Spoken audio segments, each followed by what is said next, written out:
भाभी आपकी पिंक वाली साड़ी चाहिए, मेरी फ्रेंड की शादी है। राधिका की ननद साक्षी ने राधिका से कहा तो राधिका बोली, इसमें पूछने की क्या बात है, अलमारी खुली है, जाओ ले लो। तो साक्षी बोली, भाभी मेकअप भी आपको करना पड़ेगा। राधिका मुस्कुराते हुए बोली, अच्छा ठीक है, कहकर अपने अतीत में चले गए।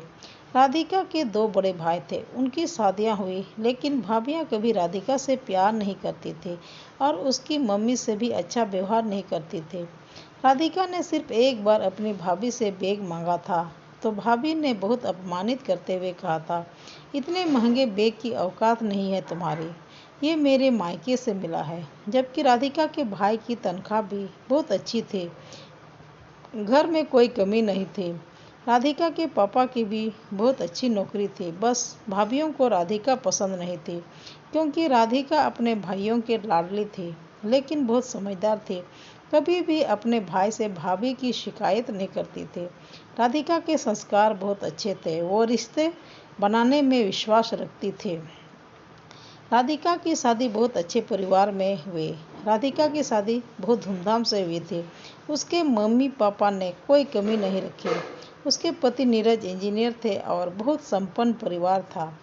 राधिका अपनी ननद साक्षी से बहुत प्यार करती, कभी बहन और कभी सहेलियां बन जाती वो दोनों। सासू माँ राधिका के व्यवहार से खुश भी थी और संतुष्ट भी थी कि बहू अच्छी है तो मेरी बेटी का मायका सदा बना रहेगा। राधिका ससुराल में बहुत खुश थी और उसके व्यवहार से ससुराल वाले भी बहुत खुश थे। राधिका ने सबके दिलों को जीत लिया था। शादी के 2 महीने बाद राधिका का जन्मदिन था तो नीरज ने उसे एक बहुत ही खूबसूरत पिंक साड़ी उपहार में दी थी और साथ ही एक डायमंड रिंग भी। सासू माँ और ससुर जी ने भी उपहार दिया। बहुत अच्छी तरह राधिका का जन्मदिन मनाया। राधिका के मायके से भी सब आए थे। साक्षी की फ्रेंड की शादी थी तो साक्षी वही पिंक साड़ी पहनना चाहती थी। उसने पूछा तो राधिका बोली, पूछने की क्या बात है।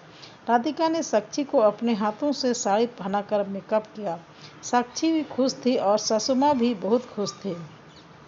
साक्षी घर से निकलने ही वाली थी कि राधिका की भाभी अपने भाई का शादी का कार्ड देने आ पहुंची और साक्षी को पिंक साड़ी पहने देखा तो राधिका को एक तरफ ले जाकर बोली, ये साड़ी तो तुम्हारे पति ने उपहार में दी है, तुमने अपनी ननद को क्यों दी।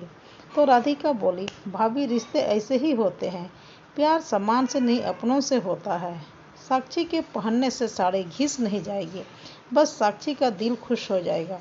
अगर वो खुश तो मैं खुश। हमारे यहाँ तेरी मेरी नहीं, सबका समान अधिकार है।